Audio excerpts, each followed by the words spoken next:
Hello and welcome back to Supposedly Fun. My name is Greg. I am here today to do another installment in my 3K Q&A. If you are unfamiliar, basically Kristen Ann, whose question is going to be featured in this video, asked me once I crossed 3,000 subscribers if I would be willing to do a Q&A. So I agreed to do it, and I have already done 2 installments. I will link both of them down below. This is part 3, and because these kind of take a little bit more time, I like to get a little chatty with my answers. I'm going to kind of dive right in. First question is from Katarina Rundgren, who asks, what advice would you give to someone considering starting a BookTube channel? It is an excellent question. I think the number one piece of advice I would give to someone who's thinking about starting a BookTube channel is the same piece of advice I used to give as a managing editor at a radio station, which is this: you don't have to be perfect. Because when I worked at the radio station, I would coach DJs on how to prepare content for an online audience. So, and a lot of that was writing, and these people were, they got into radio because they loved radio. They didn't necessarily want to write, and they felt a lot of stress around that. So they would think, I'm not a really great writer. And what I would tell them is, you don't have to be perfect. You do your job because you have a voice, and all you need to do is, we just need to find a way to get that across on the page, so to speak. And I think it's the same thing essentially with BookTube, because while I was working at the radio station, we also started moving into video content. So in addition to asking DJs to write for a website, we also started asking them to create video content. And the first thing everybody would say is, but I don't have a studio to record video. I need fancy equipment. I don't know how to edit. I don't know what I'm doing. And the answer to all of those things was, you don't need any of that. I am sitting in my home talking into my iPhone right now, and that's how it works, and it's fine. Could it be better? Sure. But it works for me. And there was this really large gap, because everybody thinks that if I'm going to do videos, they need to look super professional, and that's it. Well, they don't necessarily. I mean, it depends on your content. If your content really demands a very professional gloss, yes, you're going to need fancy equipment. You might need a studio and all of that stuff. But by and large, you do not need a lot other than your smartphone and some kind of an internet connection. I think we put pressure on ourselves to try to be perfect, and you don't actually have to be. So my number one piece of advice is, free yourself from that idea that everything needs to be perfect, and just let it go and it'll all be fine. I think next I would say, don't really let yourself worry about what other people or other channels are doing, and don't feel like you have to do something that you're not interested in doing. It's your channel. It should reflect you and who you are. And don't do the opposite. Don't feel like you can't do something because other people are already doing it. So when I started my channel, I kind of promised myself, I'm never gonna do book hauls, and because everybody does them, and it seems like maybe it's a bit of a gimmick. I shouldn't go down that road. Well, the truth is, I actually like talking about new books, and I add new books to my library all the time. So I was denying myself something that I actually really like, and trying to cut myself off from an opportunity to talk about content I really enjoy. So I quickly did an about face on that one and started doing book hauls. And then I started thinking, my first year on BookTube, I avoided talking about the Women's Prize completely, because I was like, well, a lot of people are already doing this. I feel like I'm just going to be copying them if I do it again. And over time, in my first year, I started doing it. I started talking about book prizes and things, and because I enjoy it. And what I have to say about it isn't going to line up 100% with what other people say. And, in a way, if people find my video interesting, they'll watch it. But if they want to watch somebody else's video about it, they will. So really, just find the content you want to do. You don't have to do what other people are doing. You don't have to not do what other people are doing. Just pick the content that you like. And I would say, think about a way of doing videos that conforms to your life. If you really like editing and you have the time, go for it. Make really elaborate videos. One thing, there's a new channel, Zimbrides. His review, I'll link it down below. His book reviews have these really elaborate openings with beautiful shots of the book cover and the words on the page and scenery and things like that while he kind of reads an excerpt from the book. And I'm in awe of it because it's not a skill I have. So if you're somebody like him and you can do that, absolutely go with it, do it, because it looks really great. But if you don't have the time and you don't have the skills, I had never really edited, even when I worked at the radio station, I didn't spend a lot of time editing videos. So my first experience with it really came when I started my own channel. So I didn't have a lot of experience and I don't have a lot of time during the day. So that was never going to be for me. So I tend to prefer videos where, like, this is where I work for the most part because I'm a sucker. And even though I have a bad back, I like, Guinness is asleep right here. Jameson is asleep right here. That's how I like to work. And even though it's bad for my back, so I tend to sit right here. And I like the kind of videos where I can just prop my phone up, talk into it, and that'll be good. Sometimes, if I'm feeling ambitious, I'll go sit at the table. Maybe the problem with the filming in the library is I have to change location, and because of the way that room is set up, there's not really a great place to put my laptop, and I have to try to like figure it out because I used to be able to film videos in the morning before I would start work, but now my boss is on the East Coast, and I'm still on Mountain Time, so I don't have that time in the morning, so I have to try to fit it in during the day. And if a phone call comes up or an email comes in, I need to have my laptop at the ready. So the library doesn't really work because it's a location that's not conducive to like suddenly pivoting back to work if something comes in that I need to pay attention to. So that's the flow that works for me. And if you really like vlogs, do a lot of vlogs. I actually enjoy doing a vlog, but to me, it's like a long-term project, and if I sometimes forget to keep adding to it and filming videos for it, so it doesn't really work for me. I haven't done one in a really long time, but that's also because my laptop is really old and doesn't have a lot of storage, or it just sometimes it even has the storage, but it's old enough that it doesn't think it has the storage, which is really annoying. So I should get a new laptop at some point. But point being, longer videos don't sit well in my laptop. So if if I'm working on a vlog, I can't do a video like this, which will probably be a little bit on the long side anyway. So it doesn't really work for me. So I would say, don't put pressure on yourself. Don't feel like you have to be perfect.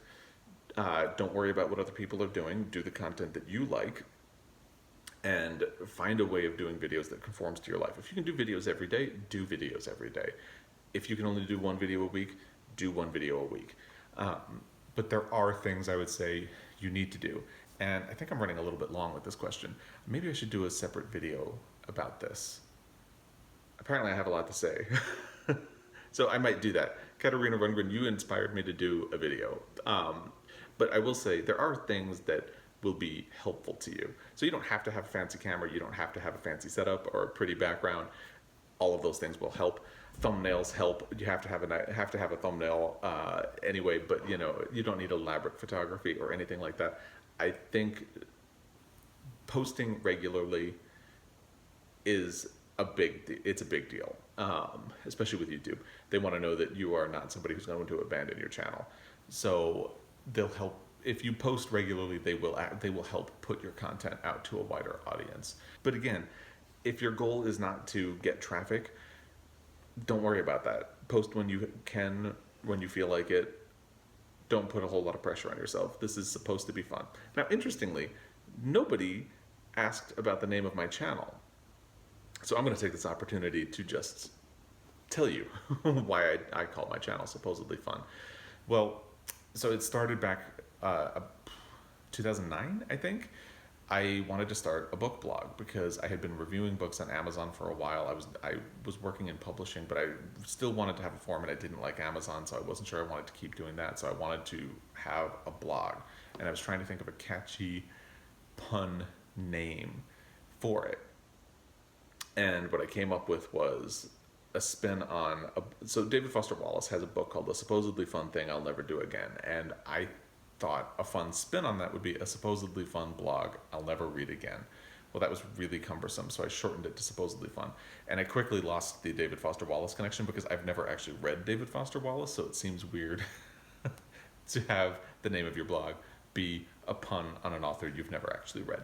So I quickly kind of lost that, although it does have its root in a literary connection. What I really liked about it was actually the idea of supposedly fun. It's like, okay, well, this is supposed to be fun, and sometimes I need that reminder. So it's a good way of telling myself, like, if I'm stressing out about needing to post content, or I'm having a really hard time getting a video edited and posted, it's like I remind myself, this is supposed to be fun. Take the pressure away. And I think so it's a good reminder to me that this is something that's supposed to be enjoyable. This is supposed to be, like, I do this on the side. It's not my full-time job. So it's supposed to be something that gives me joy and a creative outlet. And if it stops being that, then it's no good. So it's like a reminder to myself, if I'm getting stressed or upset, if people are trolling me because of my J.K. Rowling video, I can just block the comments and go on with my life, because this is supposed to be fun. It's also, I think, a fun comment on how posting regularly is supposed to be fun, but it's work. Having a channel, producing content for it on a regular basis, at least once a week, is work. And it's time away from your job during the day, or your family at night or in the morning, and it adds up. So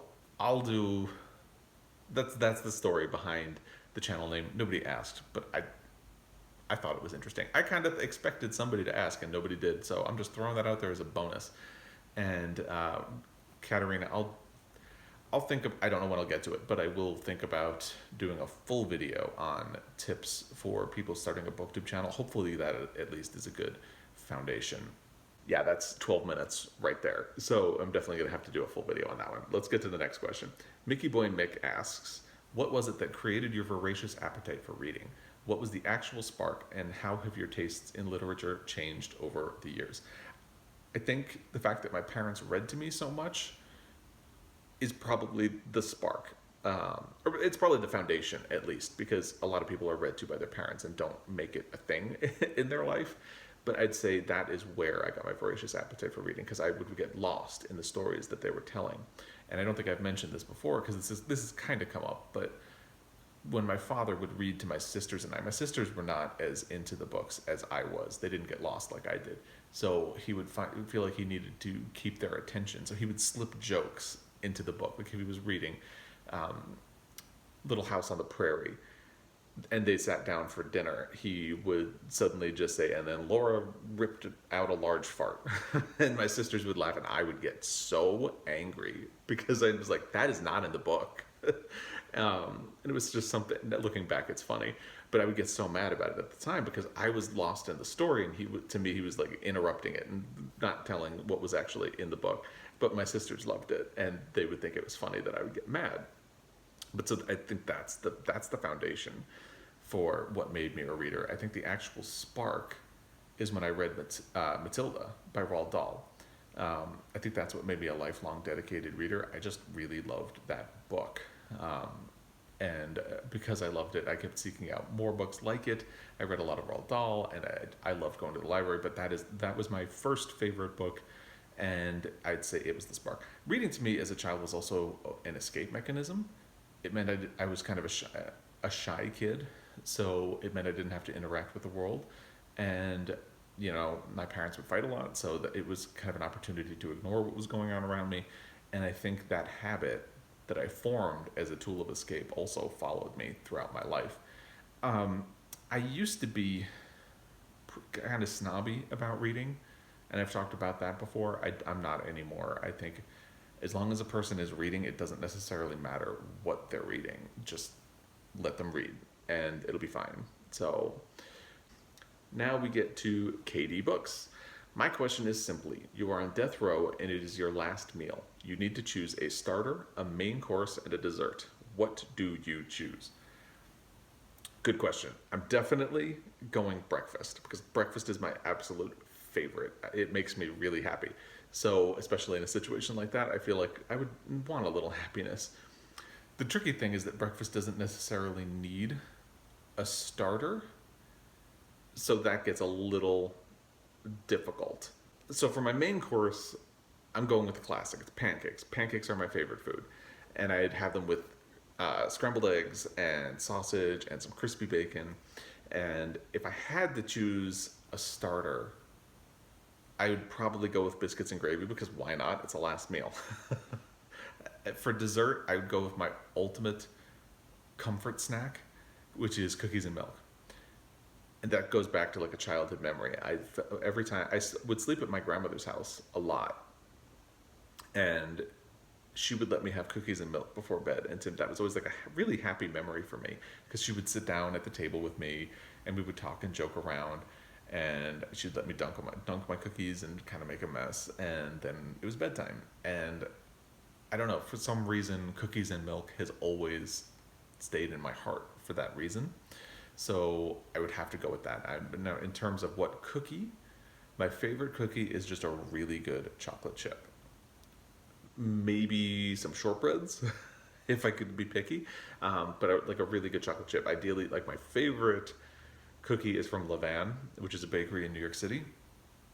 If you have the opportunity, go, go, go. It's so good. They make these really big cookies because they're so big. They're crispy on the outside and chewy and soft on the inside. It's so good. My husband actually just found, because we don't live in New York City, so we can't go there on a regular basis. He found a recipe online that mimics the cookies. Oh, and it was magical. Just absolutely magical. So that would be my dessert. And yeah, so I think that would be my meal. Breakfast for the starter and the main course, and then cookies and milk for dessert. And of course, the main course would be pancakes because it's my favorite. That's a really good question. I enjoy things like that. So thank you. Robert Gordon asks, what do you do for fun/entertainment outside of reading and making YouTube content? I talked about stained glass in a previous video, but most of the time, if I'm not reading, I'm hanging out with my husband, my foster son, the dogs. I'm hanging out with the dogs right now. You can't see them, but they're there. And we go for walks and hikes a lot. We love to paint pottery, but we haven't done, we love the movies, but we haven't done, we did go paint pottery once, but we have certainly not been to the movies for a while because of COVID-19. And yeah, so that's kind of crimped things. But that's one thing we like about being in Montana. Even with everything going on in the world, we still feel like we can get out and go for hikes and walks. From where I live, we can be in Idaho in 30 minutes, and there are a lot of hikes that you can go on where you don't even see a person, maybe only one other person. So it's nice and comforting to have that. So I won't talk too much about the stained glass since I already have in another video. You can check out the earlier Q&As down below. But yeah, that's how I spend my time if I'm not. We do watch TV. I'm really not up with a lot of current TV shows. Like the Emmys just happened, and I haven't seen any of the shows. So I've kind of lost touch with that. But I do enjoy TV as well. We've been watching a lot more classic shows and old favorites as a sort of like comfort food, given everything going on in the world. Donnie Depler-Stedman says, what was the biggest culture shock you had when moving from NYC to Montana? Also, what is the first book you remember ever reading? Okay, good question. Because the culture shock is always the thing people are the most curious about in terms of going from New York City to Montana. And for the most part, we were ready for the culture, and the quieter atmosphere is why we wanted to come here. So it wasn't a surprise when we got here. The thing that was an adjustment for me, who was born on Long Island and moved a lot, but I always lived in a suburb very close to a large city. Like I lived in a suburb of Chicago for a while. I lived in a suburb of San Francisco. I spent a lot of time on Long Island or in New Jersey. Sometime in Westchester, and I lived in San Francisco when I went to high school, and then I lived in New York City for a time, so there was always a big city around. But it's not the lack of a city or the lack of like late night stores and things like that that shocked me. It was the fact that people say hello. all the time. It weirded me out. And that wasn't just Montana. Before we moved here, my husband was working in Miami a lot, and he would have to be there during the week, and then he'd come home on the weekends. And sometimes I would go down.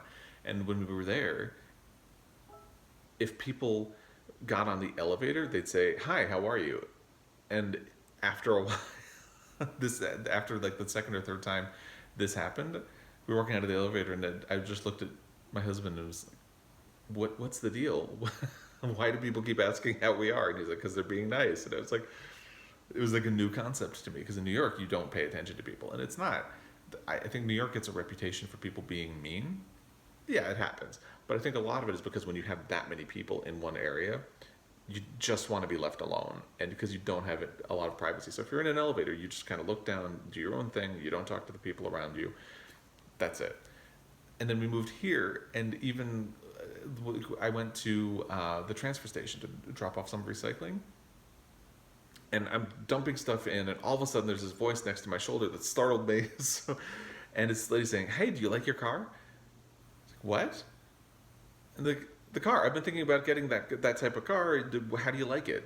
And I was like, it's fine. And every time this happened, my immediate thought would be like, "I don't have any money. Please don't ask me for money." Because in New York City, that's the kind of thing that happens as well. Like you end up not engaging with people, because if somebody comes up and says something nice to you when you're on the street, or like tries to engage you in conversation, inevitably they're going to ask you for money. And when we moved here, that was my reaction. Like, people would try to talk to me at a transfer station. I'd be like, I don't have any money. Bye. Leave me alone.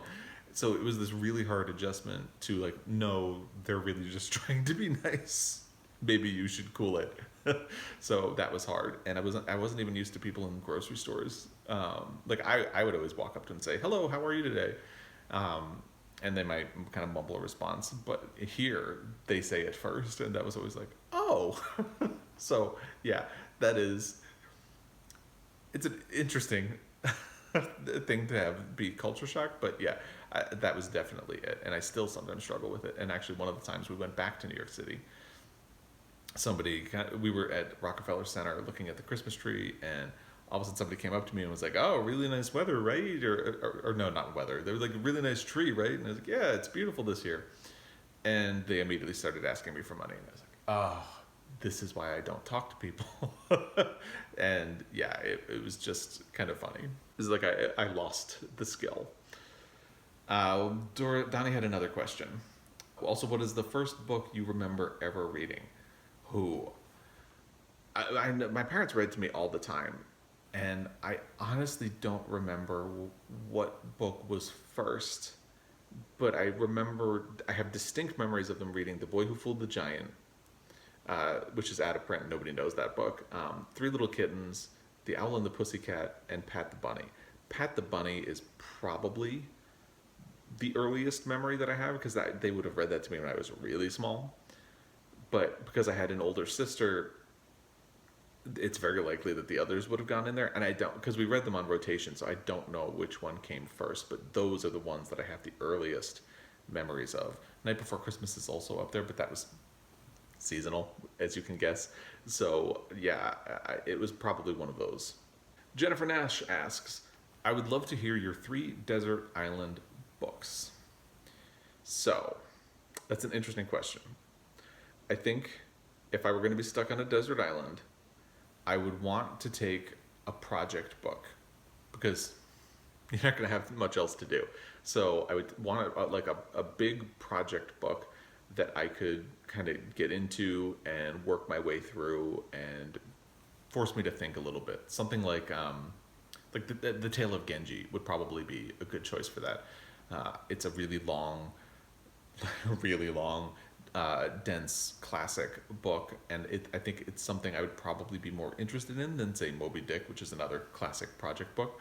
So I think I would, and it's something I've been thinking about reading but haven't tried. So I think I would definitely have a project book, and I think Tale of Genji would probably be the one that I would go to meet that criteria. I would need something really comforting and easy, especially if I needed a break from my project book. So I'd probably take Matilda, just to give me joy and be easy. And I'd probably take something that will give me food for thought, and that I know I can reread probably The Catcher in the Rye, because I like how my opinion of that book has changed over time. And not that A Desert Island would give me a unique perspective on that book, but I also have reread it a lot, and I know that it would have that ability. So I take one project book and then two comfort books, and that would be my approach to that. Brian at Bookish says, "Do you have a favorite Montana author? More than one? Who?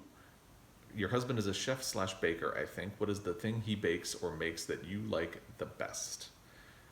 I feel like a failure because I don't really have a favorite Montana author. The one that features the most prominently in the local author sections that they have in all of the stores in my area is Ivan Doig, and I have never read one of his books. Since I moved here, he's really been on my TBR, but I don't even own one at the moment. So that's something I'm going to have to try. I haven't even read the quintessential Montana book, which is A River Runs Through It by Norman MacLean. And which is especially surprising because I believe it's actually a novella and two short stories, or three novellas. I can't remember which, but the main one, A River Runs Through It, is set in Missoula, where I live.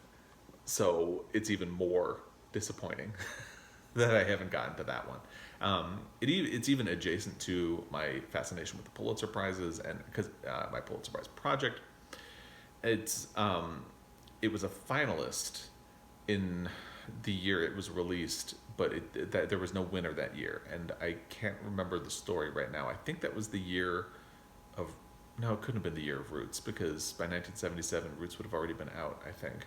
I thought it was that year, because this is neither here nor there, but I know the year Roots came out, it seemed to be the front runner for the prize, but then there was some controversy about whether or not parts of it had been plagiarized or something like that.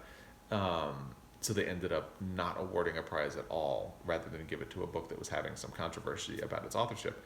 But I don't think it would have been that year. So for some reason, no prize was awarded the year A River Runs Through It came out. But anyway, that's neither here nor there. I'm going down a tangent that has nothing to do with Brian's question.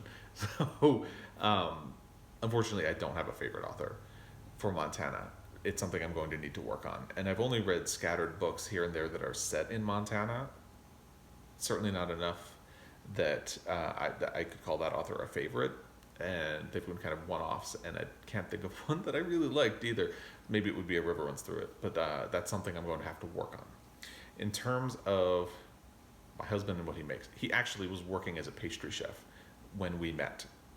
The restaurant where he was working unfortunately closed not long after we met, and he has kind of been going in and out of the restaurant or culinary world ever since.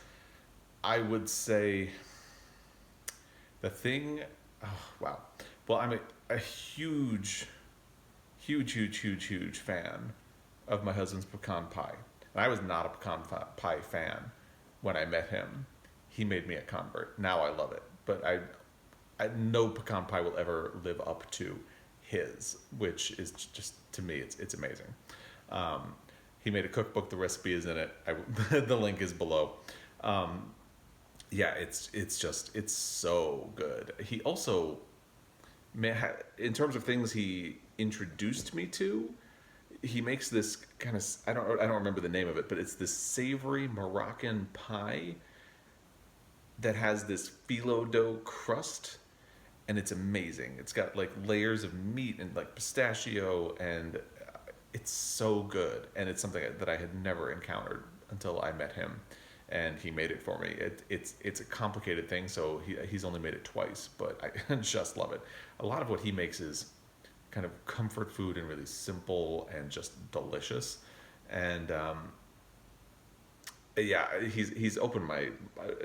I always appreciated food, but he really brought it to another level for me. And I'll also say that because I love cookies so much, as I mentioned in a previous answer to a question, he has really upped his cookie game as well, and that makes me happy too. He loves kind of experimenting with cookie recipes and things like that. And like I said, he just tried a kind of levain bakery knockoff recipe that turned out really well. And we tend not to make the same chocolate chip cookie recipe again and again and again. We keep trying different ones, and because a lot of them are different, and it's fun to try the different ways and styles. And we tend to there's always that debate: crispy or chewy. I actually like both. I like it to be a little bit crispy on the outside and chewy on the inside. That's how I roll. But anyway, I think that covers that. Kristen Ann, who actually started this whole thing, asked a couple of questions. She says, I have been so curious about your move from New York City to Montana. Why? What do you miss about New York City? What do you like about Montana? Or whatever you want to say about the move. Also, I know your husband created a cookbook, which is linked below. But what does he think of your BookTube channel? Will he make an appearance at some point? What is something you are proud of yourself for? What is your pet peeve? If you could be in the story of any book, what would it be? All right, we're going to take these one at a time. New York City, why did we leave? We had a long-term plan to leave New York City when we lived there because all of the things that we wanted involved leaving the city. Like, we didn't want to raise a kid in New York City. We didn't want to have dogs in New York City. And at a certain point, it started to feel like our lives were on hold until we moved. So we got married in 2013, and immediately after that, an opportunity with my husband's job came up to relocate to Montana. And because we had kind of debated Vermont and Montana, because my family had been visiting Vermont for a very long time, and his family actually his father and his stepmother live here in Montana. So we had been to visit. So it was kind of narrowed down to those two places, and we settled on Montana instead of Vermont for a couple of different reasons. One because it's cheaper to live here than it is to live in Vermont, but also we just loved the area and the atmosphere, and it was if you're going to go for a change, go for a change. So that's how we ended up with Montana. I think I mentioned this in a previous one, but what kind of settled it for me was that we were in the car with my father. He wasn't my father-in-law at the time, but we were in the car with him in Helena, Montana, and he needed to make a right turn, and he had to wait for 2 or 3 cars to go by, and he looked at both of us and was like, there's a lot of traffic today. And we were like, what? So that's how we ended up with Montana. We didn't want to live in Helena. In Montana, Helena has the reputation for being the old person town. No disrespect to my in-laws. Everything closes early. It's a very small downtown. It's a lovely town. It's the capital of the state, but everything closes early. There's not a very significant downtown area, and we were also a little bit concerned at being a gay couple moving to a red state. So the more liberal areas of the state are the 2 university towns, Missoula and Bozeman, and of the 2, we chose Missoula. So here we are. What do I miss about New York City? The people. My family is pretty much all in the tri-state area. My father now lives in Vermont, but everybody else is either in New York City or in New Jersey or on Long Island or in Westchester. So it's all around that area, and I miss the people. I also have some really good friends from when I went to Columbia who live in New York City. Actually, one of them lives in Berlin now. We've gone global, but I miss the people a lot, and it's hard not being there around people you love. Like I have 2 young nieces, and it's hard not being there as they grow up. So I try to be there as much as I can. So the people are what I miss. I don't actually miss New York City very much. I feel like my stress level, I can feel it rising just as soon as we step off the plane in the airport in New York City. Before we even get to baggage claim or out of the airport, I feel back in that go mode and kind of stressed. So, and I lived in New York City most of my life, so I have enough memories of the city itself that I don't feel like I'm missing out a whole lot. And so it's the people that I miss the most. What do I like about Montana? The slower pace, the lack of crowding, the generally friendly atmosphere. We were, like I said, we were kind of nervous being a gay couple moving to Montana, and we didn't quite know what to expect. But it was interesting because people would tell us, like, oh, don't you feel like you're going to be in danger if you leave New York City? Well, at the time we left New York City, there was a rash of hate crimes happening outside gay bars in New York City. So it was kind of like, we're not safe here. you know? So it was just kind of one of those funny things. But what we've found, and I think part of that is that we chose to live in one of the university towns, which has the more liberal population. We haven't, knock wood, we haven't had a problem. Everybody's been really nice, and we have our neighbors on either side of us are lovely people. So we got really lucky in that respect. And I think it's all of those things. It just I kind of like the fact that we can hop on. There isn't a big. It's weird not living near a big city because that's been my life, or so much of my life, up to the last 7 years. But I've really gotten used to it, and it is nice that we can hop in a car and go to other. We could be in Spokane in 3 hours, and if we needed a big city for something, and yes, that's 3 hours, but it's the whole. It's like the world is there, but we're in this quiet little oasis, which has also been nice during the pandemic, and I've really appreciated that. My husband in the channel, he likes my channel. He actually watches my videos from time to time. So hi, Joel, if you're watching. We're trying to figure out a way to incorporate him into a video that would kind of make sense for him, kind of like what I was saying earlier. If you're gonna have a channel, make sure it fits your personality. So he is actually a little camera shy, and he said he will show up in a video. So we're just trying to figure out a way to do it that makes sense and that won't make him feel awkward, and won't make me feel awkward. So something kind of organic. We'll figure it out. So he will show up at some point. We're just figuring out a way to do it. But he likes it. Like I said, he watches the videos from time to time. So what am I proud of myself for? That is a really interesting question. I think I try to be a good person and to do the right thing. I try to be patient. I try to be understanding. I try to be open, and I try to be honest. Do I succeed all the time? No, not at all. But I try. So I think that's the thing I'm proud of myself for. I try. No matter what's going on, no matter how tired I am, or the fact that the world's burning down around us, I try.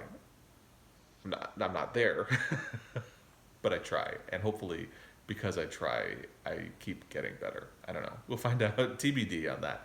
But I think that's something. Hopefully, at least trying counts for something. A pet peeve of mine. I don't like when people don't bother or care or think about getting outside of their own head and their own experience of the world. That's something that always really bothers me. And unfortunately, my mother is one of those people who does things like that all the time. And I hate when people don't have basic self-awareness. Like I'm going to complain about my mother. She doesn't watch my videos. She complains about immigration in this country. She's a first-generation American, and a lot of the immigration practices that she now complains about are the entire reason her family is here in this country. And I'll leave it at that. But that is a pet peeve of mine. It really bothers me. It's like, you benefited from something, but now you don't want other people to have the same opportunity. I don't like that at all. And I don't like, so the guy I work for, he doesn't watch my videos either, I hope. I was having a conversation with him, and he's like, the police in this country are getting such a bad rap right now, and it's such a disgrace. He was robbed back in January or February, and he's like, and the police, they reach out to me. They're constantly in touch with me and want to check in on how I'm doing, and they've actually caught the guy, and I might get some of my stuff back. I've had a great experience with them. And I just said, cool, but you're a white man. And he's like, so? And I said, well, so your experience with the police might not be what somebody else has. And he just fundamentally did not see that. And that bothered me. That was a pet peeve. So I'd say that is a pet peeve of mine. Not trying to think like, okay, well, this was my experience with the police, therefore nobody else can have a different experience. That is something that is a pet peeve of mine, and something I try not to do in my life. If I could be in the story of any book, that is a really tough question, especially in the current climate, because I would want it to be something where there's nothing bad. I want an oasis. I want something that's going to be calming. Like, even in fantasies that I can think of, there's always a bad guy, and there's potential for things to go bad. And I don't want that right now. I would want an escape. So it's really hard to find a place that doesn't have any of those problems. And it's tempting to be like, oh, I would go back to like a Jane Austen novel or something like that. Well, I wouldn't be allowed to be out and with a man at that time. And yes, I'm being literal about the way the world was at the time and the way I live today. There's nothing in the book that's necessarily unfriendly to gay people, except that there are no gay people, and you know that they wouldn't have been accepted. So I wouldn't want to do anything like that. I wouldn't want to be in a time when black people were being enslaved or anything like that either. So I would have to stay in like a recent time. But I think that what I can think of in terms of like an oasis that would be calming is The Owl and the Pussycat, which was one of my favorite books when I was a very small child. They just sail along with some honey and plenty of money, and don't have a care in the world, and they're in love with each other. They sing to the stars above, and they dance hand in hand by the edge of the sand, by the light of the moon. The moon, they dance by the light of the moon. So The Owl and the Pussycat is the story that I would be. And I'm glad I actually looked at this question in advance, because I would not have been able to come up with an answer to that on the spot.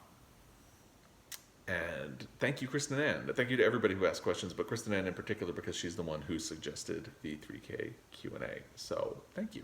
And I think I'm going to leave it at that for now. I still have a fair amount of questions, so I'm going to need at least one more video to get them through. But I've seemed to have fallen into a rhythm where I'm doing a Q&A video every other week. I'm going to try to do one next week. Will be tough because I'm going to be doing my monthly wrap up and a book haul and some other things, so it could very well happen again, but I will get through this.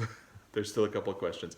If you do want to ask a question, I'll link I'm going to link the 2 previous videos that I've done with Q&As, and I'll link the Q&A announcement video. If you have a question, please follow the link to that video and leave the question there, just so I don't have to try to find questions in any other location. And I'm gonna, like I said, I'm gonna call it for now. Thank you to everybody who watches, everybody who subscribes, everybody who asked questions and cared to try to find out more about me. That's really nice of you, and it is deeply appreciated. And as always, I will be back. Until next time. Happy reading.